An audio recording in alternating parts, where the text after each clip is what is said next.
2021년 인문학 아카데미 제11강 시작하겠습니다. 안녕하십니까? 인간이솝 작가 손경순 인사드립니다. 오늘도 역시 자유인 이솝 편으로 아테네의 정의를 사랑한 이솝을 만나게 됩니다.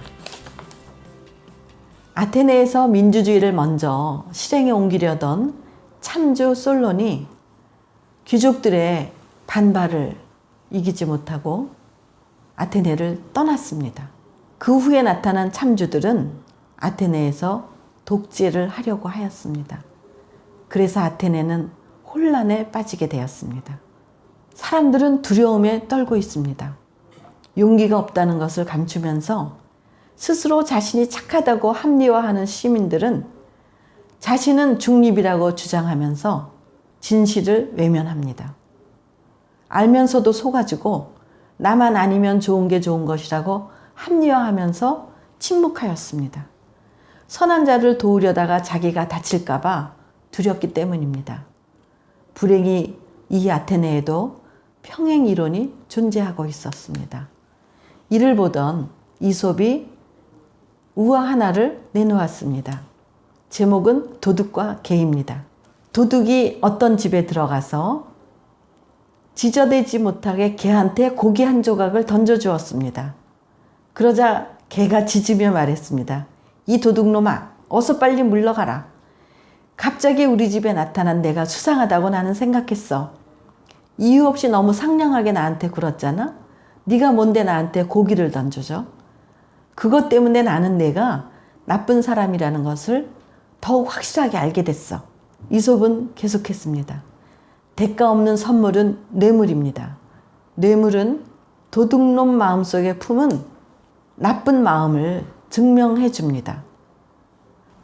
또 하나 다른 우화를 하나 들려드리겠습니다. 제목은 의사와 청년입니다. 한 청년이 몸에 열이 나서 땀을 너무 많이 흘려 병원에 갔습니다. 의사는 그것을 보고 말했습니다. 땀을 많이 흘리는 건 좋은 증세입니다. 문제 없습니다. 그래서 청년은 문제 없는 줄 알고 집으로 돌아왔습니다. 그러나 그 다음날 청년의 온몸은 오한으로 덜덜 떨렸습니다. 다시 병원에 갔습니다. 의사는 얘기했죠. 걱정 마세요. 추운 건 몸을 강하게 하는 것이니까요. 청년은 좋다는 말에 다시 돌아왔지만 그 다음날은 설사까지 나서 참을 수가 없었습니다. 다시 병원에 갔더니 의사는 말했습니다. 설사는 장을 깨끗이 청소해주는 아주 좋은 증상입니다. 뭐가 걱정입니까? 청년은 설사와 오한과 땀으로 너무너무 고생하면서 앓게 되었습니다. 알아누운 청년에게 문병원 사람들이 왜 이렇게 됐냐고 물었습니다. 청년은 대답했죠. 저는 지금 좋은 증세가 너무 많이 겹쳐서 죽어가는 중입니다. 문제의 핵심을 가리고 좋은 게 좋은 것이라는 그럴싸한 말로 잘못을 포장하고 은폐하면 문제는 해결할 수 없습니다. 두려움은 전염력이 강해서 정신적인 면역력이 부족한 시민들을 침묵하게 만드는 것입니다. 좋은 것이 좋다는 말은 손바닥으로 하늘을 가리는 것과 똑같습니다. 좋은 게 좋은 것이라는 말에 속지 마십시오. 또 하나의 우화를 들려드리겠습니다. 제목은 낙타의 배설물입니다. 강을 건너려던 낙타가 도중에 배가 살살 아팠습니다.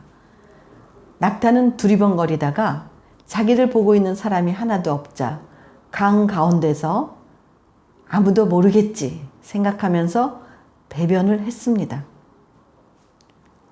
그러자 낙타의 배설물은 즉시 수면 위로 둥실 떠올라서 낙타의 눈앞에서 물결 따라 둥실둥실 떠내려가기 시작하였습니다.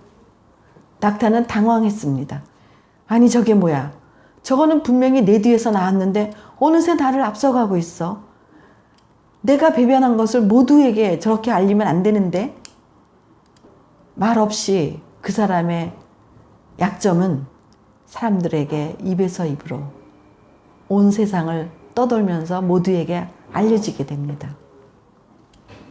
또 이거는 좀 심각한 얘기지만 재밌는 우화가 또 있습니다. 제목은 위증의 궤변입니다. 위증이라는 것은 거짓말로 증거한다는 얘기죠. 두 소년이 푸줏간에 가서 소의 내장을 사고 싶다고 했습니다. 주인은 아주 싱싱한 염통을 하나 꺼내 보여주었습니다. 소년들이 얘기했습니다. 다른 내장은 없나요? 다른 내장을 꺼내려고 푸줏간 주인이 등을 돌렸을 때 한 소년이 염통을 슬쩍 집어서 친구의 주머니에 넣었습니다. 염통이 없어진 것을 발견했습니다. 이 염통 어디 갔나? 두 소년이 각각 맹세를 하였습니다. 맹세합니다. 저는 훔치지 않았습니다. 그 옆에 있던 친구가 또 소리쳤습니다. 저도 맹세합니다. 저는 염통을 가지고 있지 않습니다. 그들의 속임수를 꿰뚫어 본 푸줏간 주인이 말했습니다. 어린 친구들 정신 차리고 잘 듣게. 자네는 훔쳤고 자네는 도둑질한 물건, 작물을 자네 주머니에 숨기고 있을 것일세.